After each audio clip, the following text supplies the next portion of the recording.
Now, ladies and gentlemen, my guest has stated in her book, Where Did the Towers Go?, that today's program is, well, she stated, and I'm stating as well, that today's program is dedicated to the memory of all those who have lost their lives on 9/11 and to those courageous first responders who continue to die in large numbers today due to the toxicity of the air that they were exposed to on that fateful day. Words alone, ladies and gentlemen, cannot express all that they have done for the American people. And, well, again, the evidence that my guest has amounted in her investigation and research into the World Trade Center catastrophe, or let's just call it a false flag, by far the most comprehensive expose detailing what scientifically happened to the towers. Now, my guest earned a PhD degree from Virginia Tech and is a former professor of mechanical engineering with vast research expertise in experimental stress analysis, structural mechanics, deformation analysis, material characterization, and material engineering science. Her research has involved testing materials including complex material systems in the area of photomechanics, or the use of optical and image analysis methods to determine physical properties of materials and measure how materials respond to those forces placed upon them. Her area of expertise involves interferometry, hope I said that right. In forensic science, she taught graduate and undergraduate engineering classes. She is also the author of Where Did the Towers Go? Ladies and gentlemen, please welcome Dr. Judy Wood to our program. Hello, doctor. Thank you so much for joining us today. Let me raise your volume up here. Thank you for joining us. Well, thank you for having me, and thank you for having the courage to have me on your show. Absolutely. Thank you for being on, doctor. Now, Dr. Wood, tell us about your key TAMP case, and you filed this case against the contractors involved in NIST, that's the National Institute of Standards and Technology, their investigation of 9/11. You filed it basically a whistleblower's complaint, also known as a false claim under the False Claim Act and the Lincoln Law. Please tell us about, what I believe is a historic case against these disinfo artists out there that can say what they want. You know, they could play with Legos all they want, but they don't have the knowledge or the guts, like yourself, to bring this information to a federal court system, or even to NIST for that matter. Well, thank you. Yes, I was the first one who filed a request for correction to NIST. That was my act of whistleblowing, where I noted various errors in their report and suggested that they fix this. They surely want to fix it and notify their contractors who helped with this, who messed up. And some of the examples are Underwriters Lab, who made 2 half-scale models and 2 full-scale models of entire floor spans. They set them on fire, cooked them for twice as long at twice the temperature, Fahrenheit, and none of them failed to support load. Wow. And after, a long time, they had to, quit the test. They ran out of fuel. Yet they signed off in a report saying that fire did it. That's right. That's fraud. Well, absolutely. They've stated thermal expansion. How can that be, right? Oh, that was the Building 7 one. That's and right. What is so erroneous about that is when steel heats up with thermal expansion and starts putting force on other things, once it fails, it can't put force on anything anymore. Also, when it's hot enough, it loses strength, so it can't put force on anything. So how can it fail other members?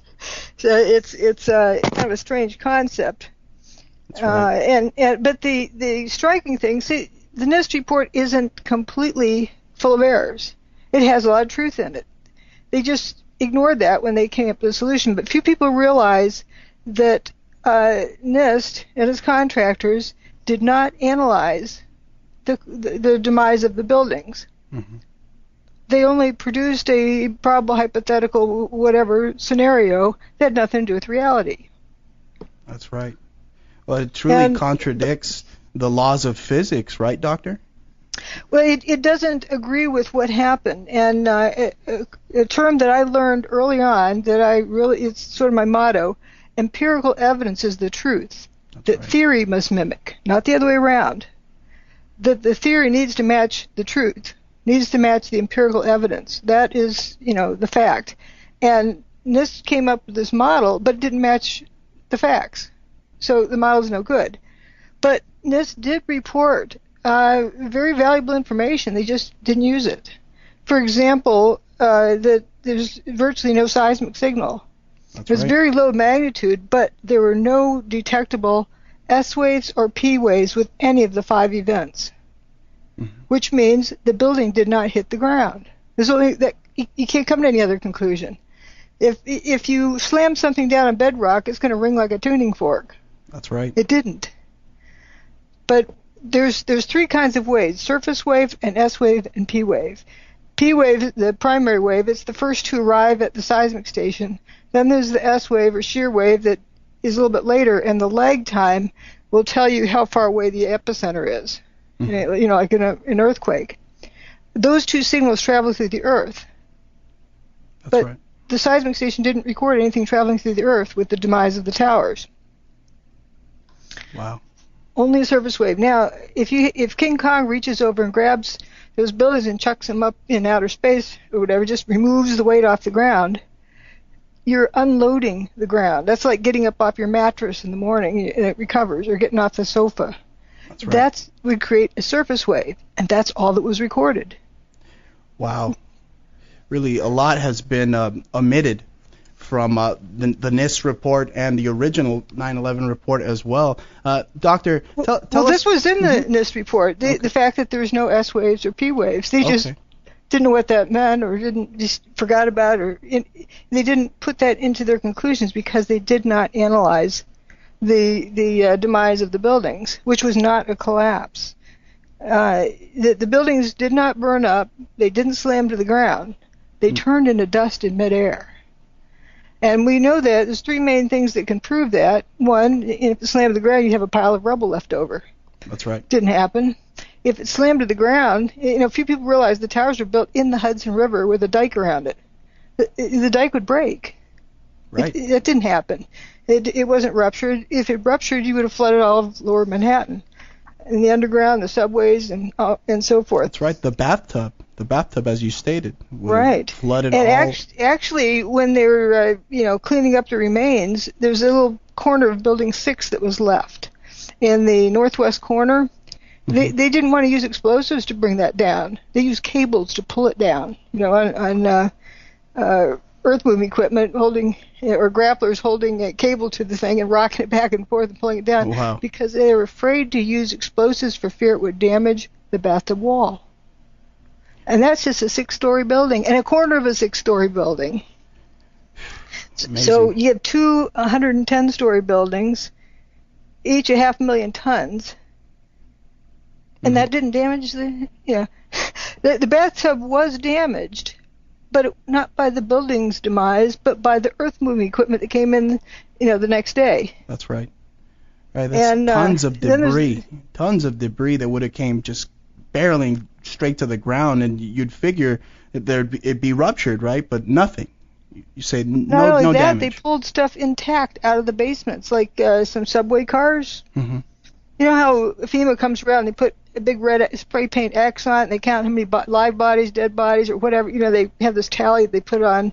You saw it in New Orleans. They, when they check something, they put this red X and then count things on it. That was spray paint on the subway cars that were under the World Trade Center buildings. Wow. These weren't squashed. There's a subway station or PATH train station there. And the PATH trains, that's Port Authority Trans-Hudson subway, goes under the Hudson River.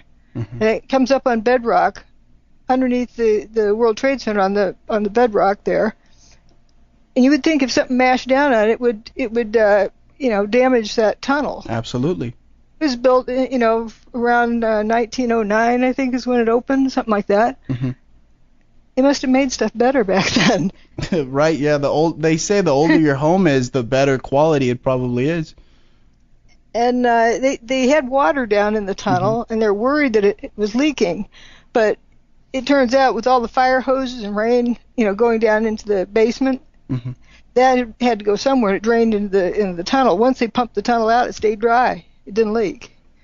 So it wasn't. It had water in there from getting, just flowing downhill, but that was it.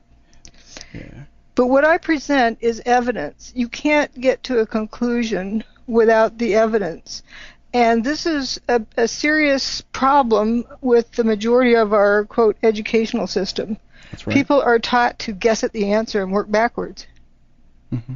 They may have a tendency to do that anyway, but it seems to be strengthened. I can remember how many students, when they do their homework problem, would first look at the answer in the back of the book and then stir the numbers around, punch them in the calculator, check the back of the book. Stir the numbers around, punch them in the calculator, check the back of the book. They never would look at the ideas going into what they're calculating. That's right. It was all about getting the answer in the back of the book and then seeing what numbers you had to fiddle with to get that, rather than understanding the problem. Right, going out and reading the cliff notes instead of reading the actual book. Right, it was all about trying to jump to the answer in a hurry to jump to the answer. Well, it's the journey that counts. Right. And so many people say, well, so-and-so says they have a theory about thermite. There's a theory about mini nukes. There's a theory about space beams. There's a theory about... Why do you need a theory? I don't have a theory. That is the biggest myth, that people like to label things as a theory. I have a philosophy. Let's go look at the evidence. Right. And I have a little analogy to present to you and say, here you go. Let's say I add some numbers. 1 plus 3 plus 9 plus 6 plus 4 plus 7 plus 2 plus 3 plus 9 plus 5 plus 8. And it adds up to 57. Is the number 57 a theory? No, that's an actual fact. It adds up to 57. It's the conclusion based on the numbers I added. Is it an opinion? No. Is it a view? Nope. Not Is it at a all. thesis? Don't think so. Is it speculation? Nope. Is it a conclusion based on the sum of the information given? That's right. Bingo. Can you arrive at the same number, 57, if you omit all but the last two numbers? Not at all. Nope. Not at all. Evidence works this way. If you want to get the right answer in a forensic investigation, you must look at all of the evidence. You don't start with the answer you want and then go cherry-picking the minimum piece of information that will support your thesis. That's right. You don't have a thesis with forensic investigations. For example, an autopsy. It's either conclusive or it's not conclusive. Either they have enough evidence to make a conclusion or they don't. And as I say, keep looking at the evidence. It'll tell you what happened. If you don't know what happened, keep listening to the evidence until you do. Absolutely. Now, Doctor, tell us about your studies in interferometry. Is that how you say interferometry? Pretty close. Interferometry. It's interference of electromagnetic signals. That's right. But it's used in a kind of image analysis to look at deformations on a fine level of whether it's within one material or interaction between materials. It's a very powerful tool. But what it's taught me is to look at phenomena, not at what answer you want. And the more observant you become, the more information you can obtain from your experiments. That's right.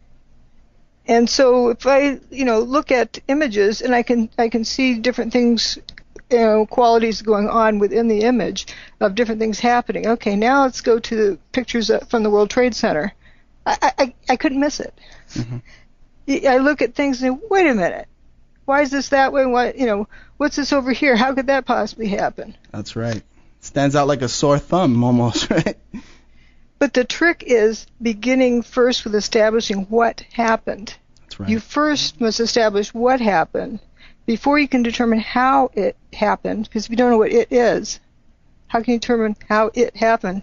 Right. Before you can determine who did it and why they did it and so forth.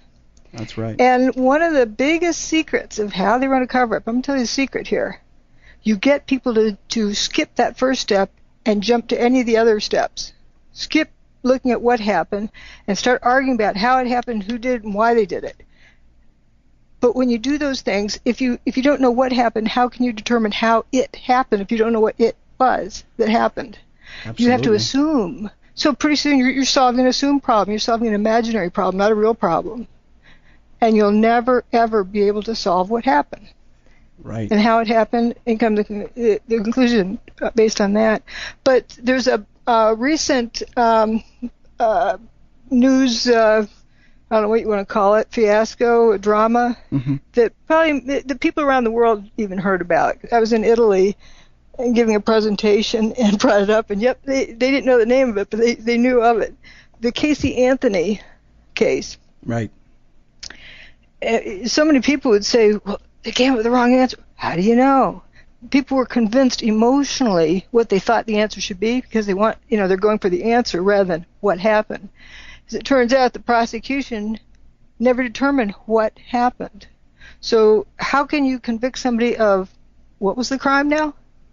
Right, murder. Was it murder or was it, they hadn't determined what it was. They didn't determine what the crime was. So how can you convict somebody of something, you have a blank there. There's no connection. Mm-hmm. Well, Doctor, you need evidence to connect things. Absolutely. Let's talk about some of that evidence. Now, it seems like most of humanity is oblivious to the fact that a level 3 hurricane was spiraling towards NYC the day of 9/11. Now, as a meat and potatoes guy who flunked Algebra 2, I got to tell you, I mean, how can you make someone like myself or other people understand that perhaps some type of static charge from the hurricane was instrumental in causing the Twin Towers to be dustified right before our very eyes? Oh, so you're starting out with the answer and working backwards. Oh no. We'll get you straightened out by the end. It's a hard habit to break. Right. No, we start out, look at the evidence. And you look at more evidence. You don't know what the evidence is going to lead to, so you can't discard it just randomly. That's right.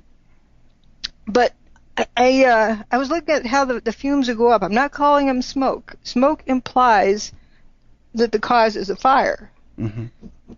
So I use generic terms or invent other terms as placeholders to identify a particular phenomenon, just to keep from biasing my observations, like, fuzzy blobs, fuzzballs, dustification. Right.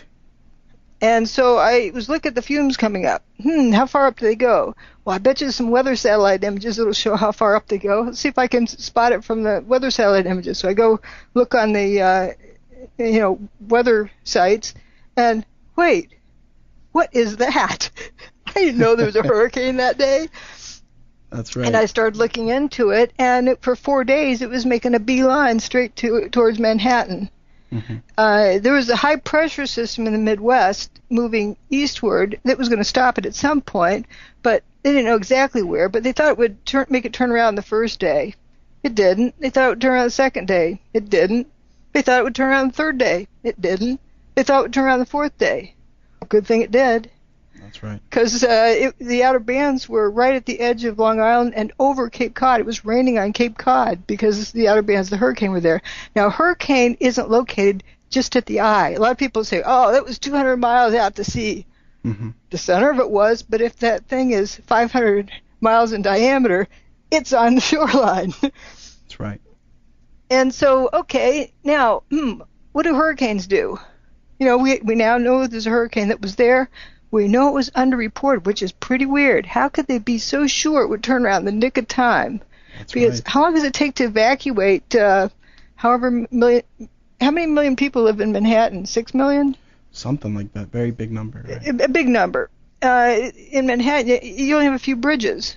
And I know that in Houston, when Hurricane Rita was aimed that direction, they had first a voluntary evacuation, then they ramped it up to, mandatory evacuation.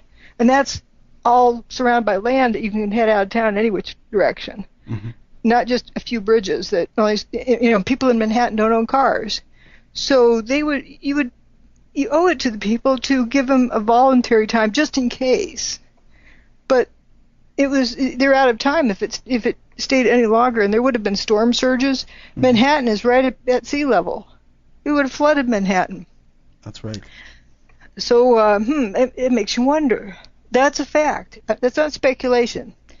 As I like to say, is know what it is that you know, and know that everything else you don't know, and don't fill in that gap with speculation when you're doing such an investigation like this. Right. It's to be very careful, because then you fill your mind with stuff that is not true, or may not be true, or isn't fact.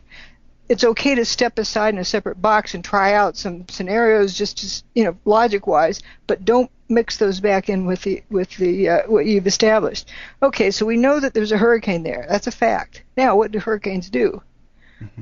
There's birds know to skip town before the hurricane gets there. Right.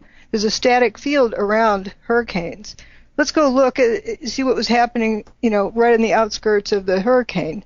Turns out the three major airports surrounding Manhattan, LaGuardia, JFK, and Newark airports, all reported thunder on 9/11.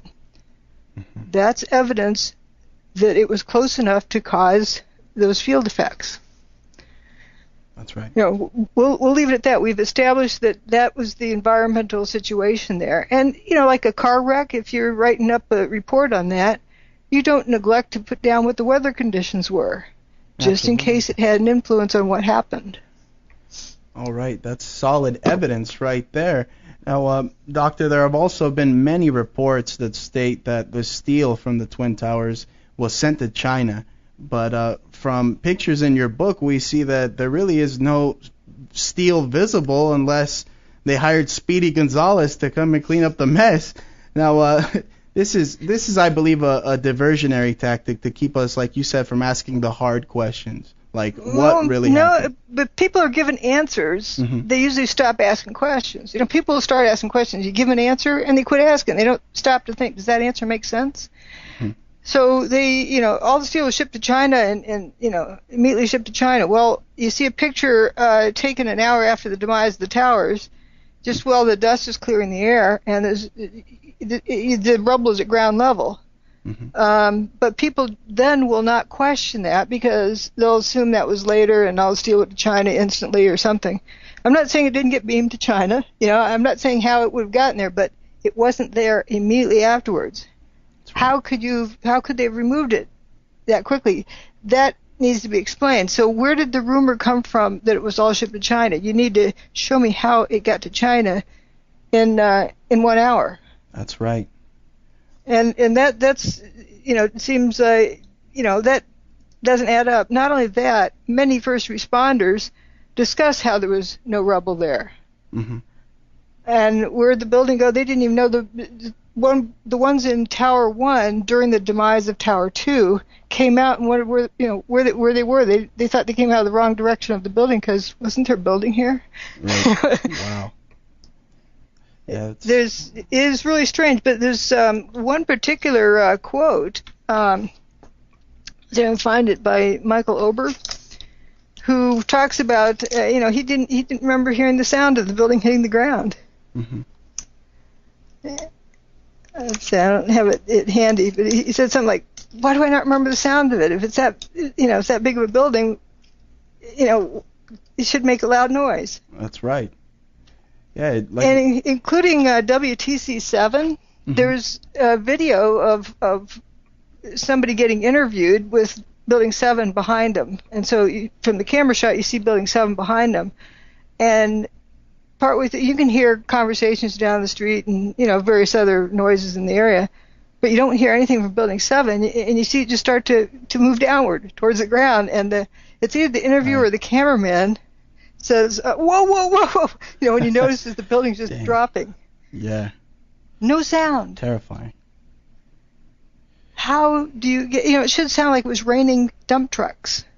Right. You would expect that. Tons of debris barreling to the ground. You'd expect a huge sound to be emitted But really, Doctor, it's what is it? It's Locard's exchange theory, right? I mean, there's a trace of evidence left behind for everything that's done, right? I mean, they say that the steel was sent to China. Well, let's trace the evidence back and back and back until we get the story who correct. Made that statement, and why did they come to that conclusion? Right. Where are the receipts?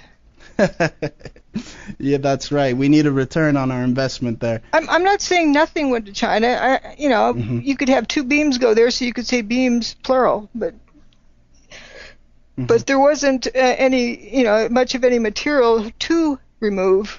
Beginning with the first pictures, but also there would be, and this is the third biggie that demonstrates the buildings didn't slam to the ground, the seismic signal.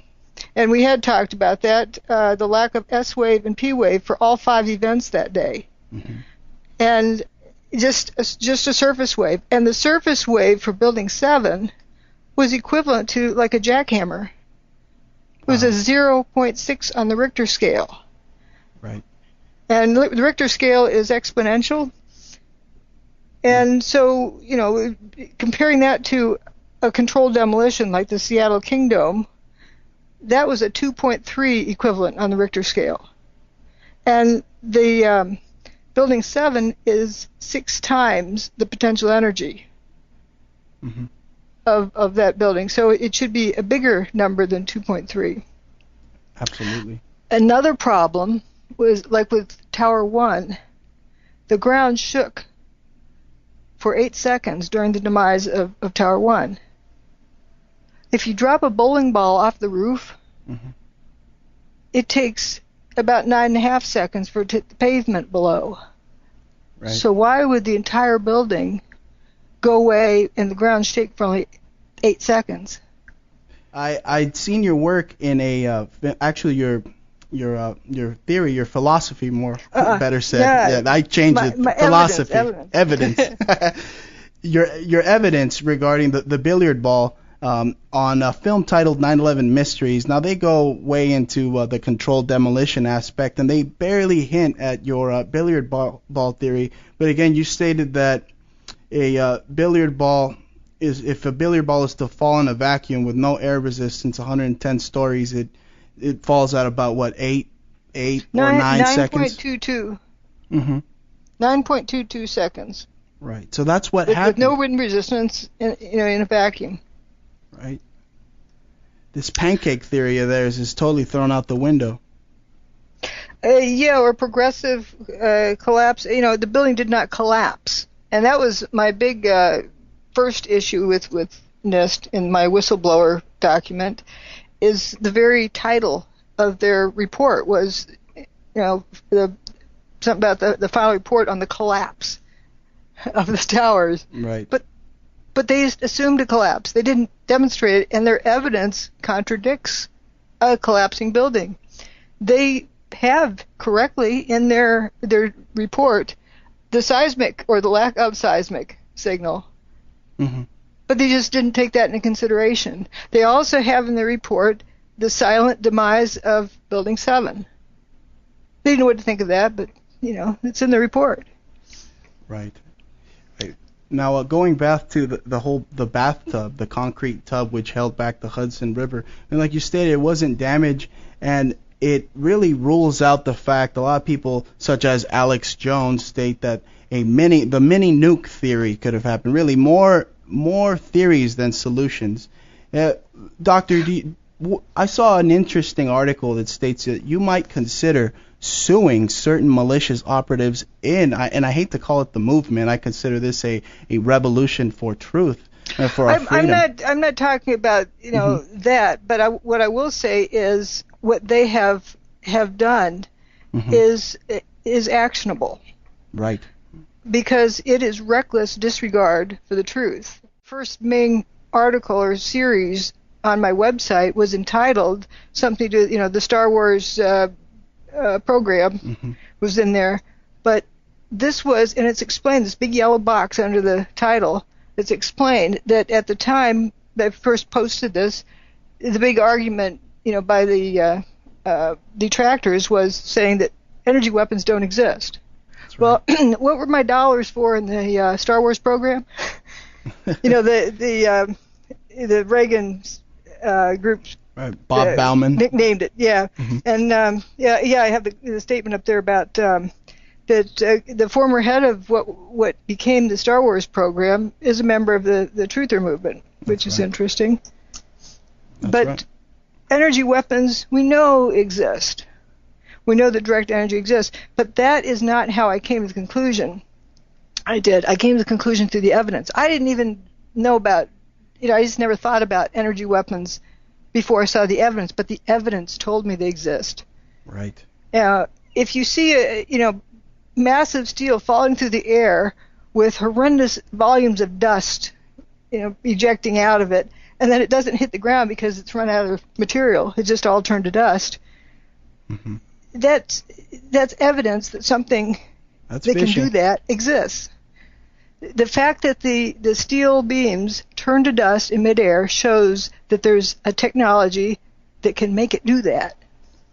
Now, what technologies do we know of? There's main categories. There's kinetic energy weapons. Kinetic energy is something beating on something. Right. A wrecking ball, a hammer, a missile, a bomb, blowing stuff into chunks. Right. There's nothing touching it while it's falling through the air. So that doesn't work. Thermal energy, like, heat and so forth, but there's evidence that the buildings were not cooked to death. That's right. So that doesn't work either. The reports are initially the dust cloud was cooler than ambient temperature. So thermal energy is out the window, kinetic energy is out the window. Something that did not touch it, that affected it remotely. And that's my definition for directed energy is energy that's directed. Directed by, like giving it instructions, mm-hmm. As well as directed it geographically. We want to affect buildings with a WTC prefix. Mm-hmm. There you go. The post office across the street from Building 7, as far as I know, didn't even have a scratch on it. Wow. I even went and evaluated the building myself. The building did not fully spill across the street. Wow. That's not a controlled demolition. So this is why it's, some form of energy that's directed. And I think we'll agree it was used as a weapon. Absolutely. Dr. Judy, like you've stated, just because you don't know the make, model, or serial number of the exact technology that was used to bring down the Twin Towers, I'm assuming probably from GE or something like that. Acme, that like in Roadrunner cartoons, it's called Acme. Acme model That's XX1. Right. That's right. It doesn't mean just because you don't know the model or the exact technology that was used, it doesn't mean that you don't know that there's that you don't know have proof it exists. Exactly.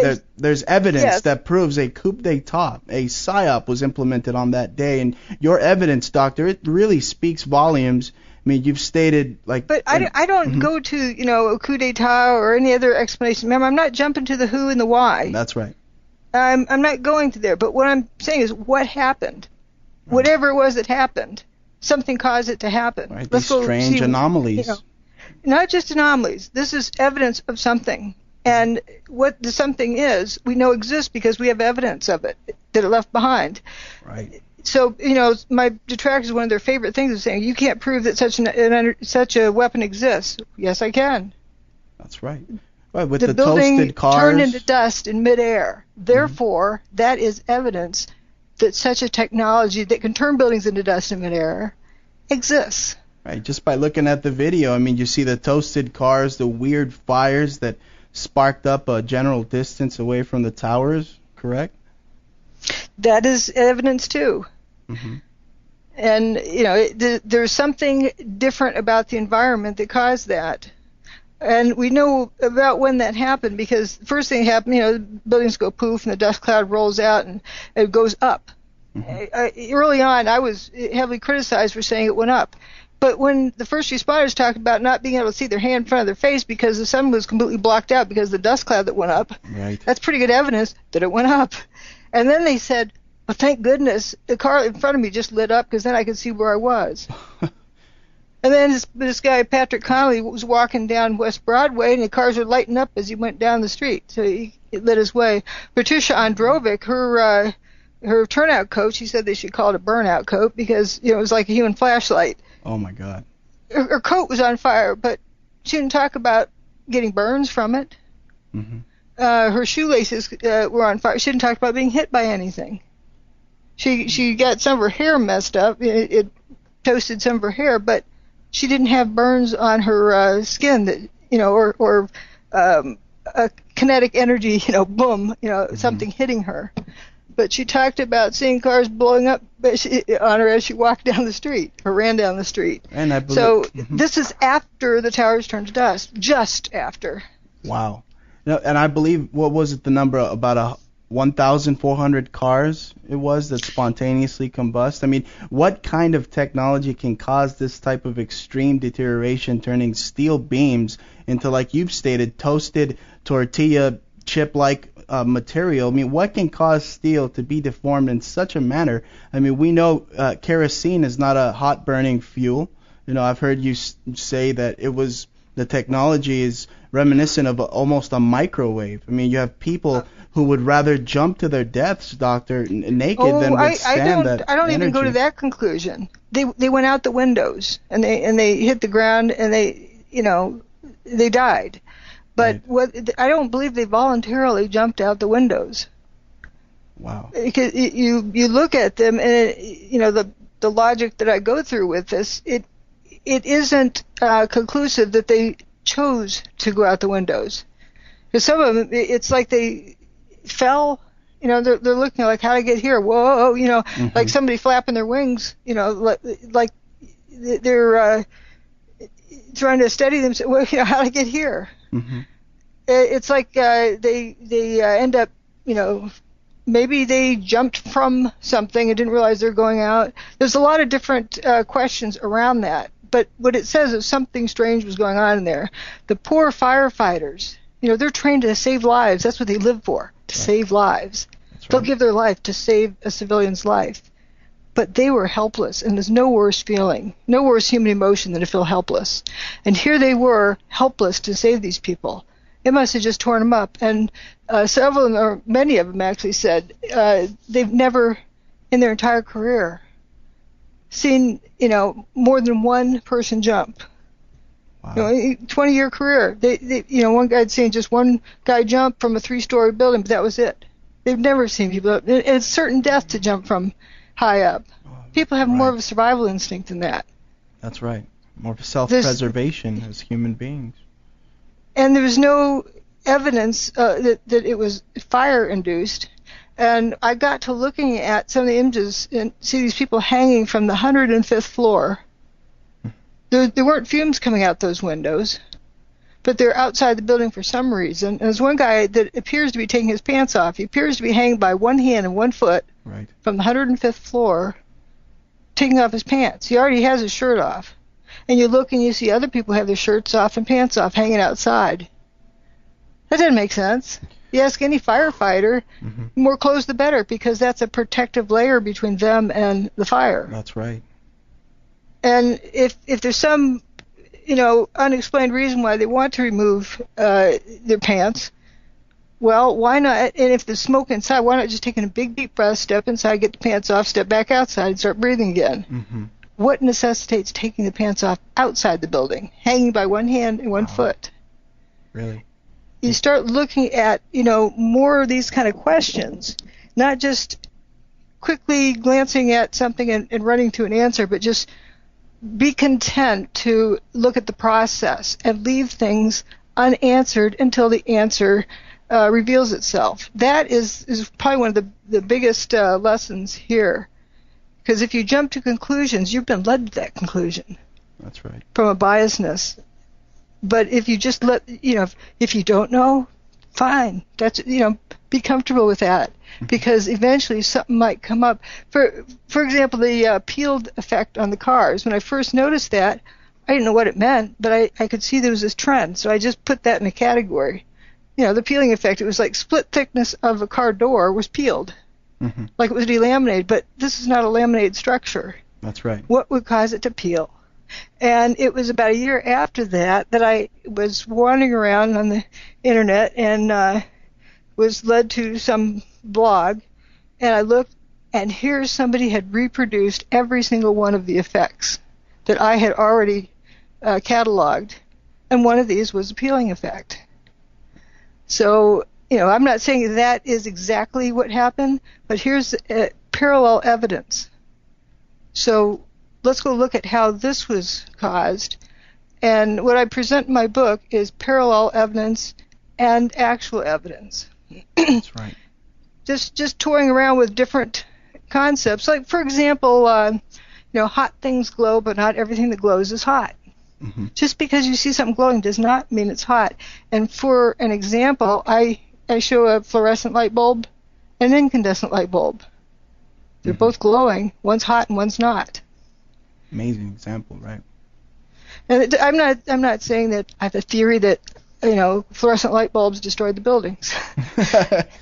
A lot of people claim that whatever's in my book is my theory. No, I'm showing concepts, parallel evidence, demonstrations your philosophy, right. What we know. Absolutely. Now, Doctor, I have to say I owe my career in radio to one man. And that's Nikola Tesla, the father of alternating current, who pretty much Hooray. made exactly. More radio broadcasters need to acknowledge that. Now, this man made wireless communication possible in 1894, and really our whole modern world revolves around Tesla's ingenious work. Now, Doctor, please tell our listening audience about the Tesla and Hutchison effect. Well, that blog that I happened upon, it was the blog of John Hutchison. Mm-hmm. Tesla, I need to see stuff. Being from Missouri, the show me state, I need to see see the evidence. And Tesla, it's stories we read in a book. They're probably true, but it's in a book, and I can't go question Tesla. But John Hutchison lives in the here and now, and he's reproduced a lot of these effects. Oh, let me go check it out. So I go to his lab and witness it. What he's done. And he's been able to reproduce a lot of these effects, and he's not technically a scientist. He just enjoys fiddling around and was creative in reproducing Tesla's work, as well as the work of T. Townsend Brown, mm-hmm. And looking at how surfaces become distorted when you put a big charge into them. And he'd get some different things happening, like something would go flying up. Just fly up. He also has, levitated cannonball. Mm-hmm. He also get things just, crumbling into powder. Sound familiar yet? Right, absolutely. Or this one funny one. It's a big copper, solid cylinder of copper, making a big, curling up like a U-turn. And there's a solid molybdenum. It's about 2.5 or so inches in diameter, solid molybdenum, and it does this, curls up in this curlicue thing. Mm-hmm. There's a steel bar that he had that was bending in the middle, and like it sort of turns into jello, and it was doing sit-ups. That was kind of cute. Right. Another a flat piece of metal, kind of like the shape of a metal file, that just developed a crack in the middle, and then part of it just started moving to one side. Wow. There's another piece of steel that is like jello and shimmering, and it almost looked like it had a heartbeat. It was, kind of strange. But amazing. Once the gizmo's turned off, things kind of re-solidify if they're still together. Mm-hmm. If they're, once something's in a powder, it's done with. Right. And I have this analogy that it's like musical chairs. The music stops playing, you got to sit down, and sometimes there isn't a chair for you. Uh-huh. And you grab on a chair, but while the music's playing, everybody's up kind of floating around. Imagine that the atoms are like that. They let go of their connections, and they're just kind of floating loosely. Wow. And the music stops playing, and they need to grab back to their seat. That's right. Doctor, let's talk about the nature of what appeared to be a pyroclastic flow on 9/11. Tell us, why did that dust cloud stop at the building lines before the Hudson River? That seems odd to me.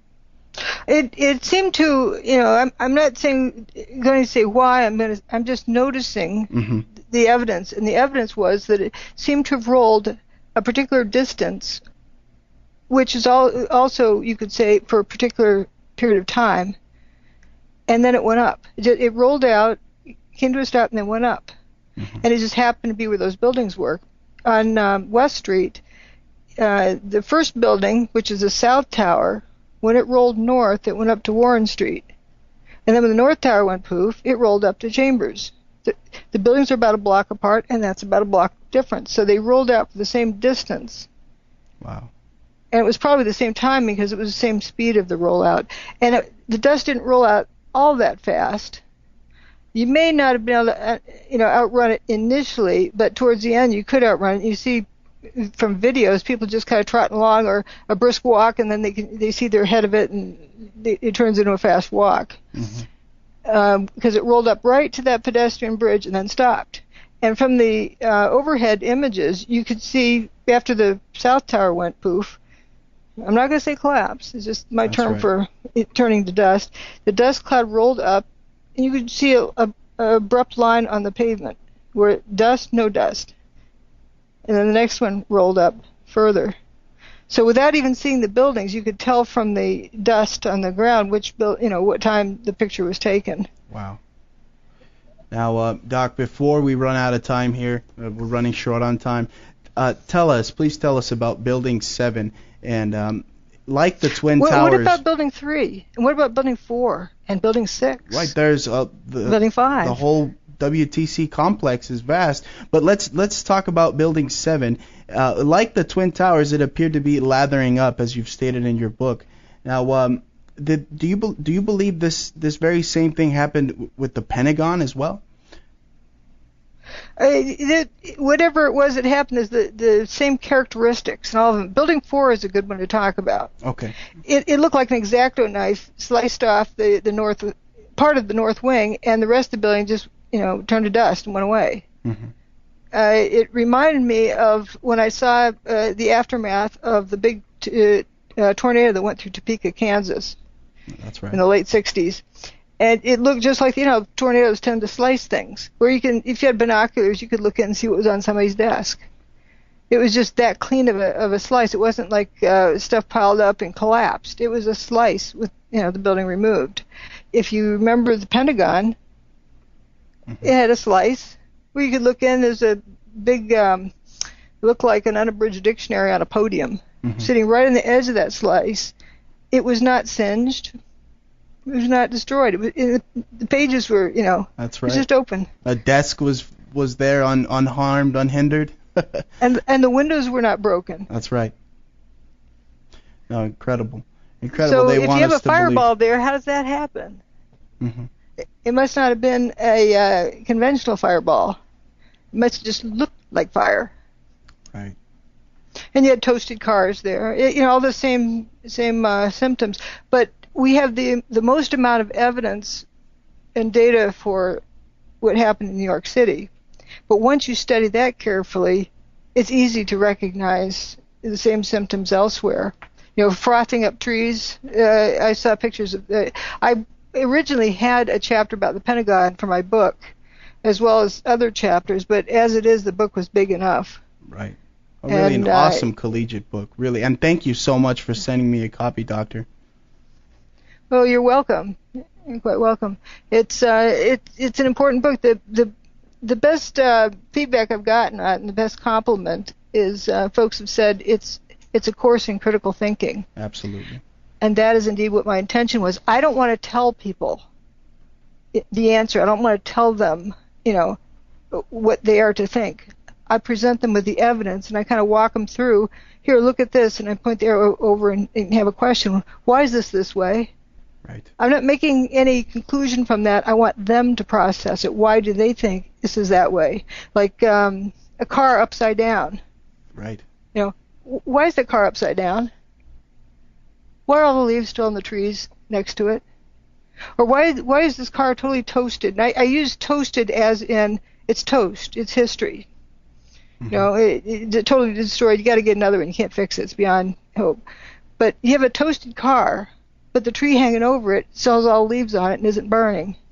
Really, it's so much evidence that your book brings to the table. Now, Doc, unfortunately, we're out of time. Thank you so much, Dr. Judy, for putting your life on the line as you've done to bring us this incredible information. I feel that the families of the fallen are and will be eternally grateful to you for your wisdom, your courage. It's clear that you do this for the people on page 32 of your book. Thank you so much for joining us today. And please tell our listeners where they can find your incredible book, and give our listening audience your website as well, Doc. WhereDidTheTowersGo.com. One word, WhereDidTheTowersGo.com. That's the book site, and you can choose to order from the book site or from Amazon from there. And my regular site, which is sort of a warehouse of data. I left it as is. It's where I stashed my data like a file cabinet. Is drjudywood.com. That's DRJUDYWOD altogether .com. And at the top of that page is a 2.5-hour video from the Energy Conference in Holland last year. It's probably the best video to watch. So if you don't want to delve into too much just yet, but want to watch a video, go to drjudywood.com, and the video is right there at the top.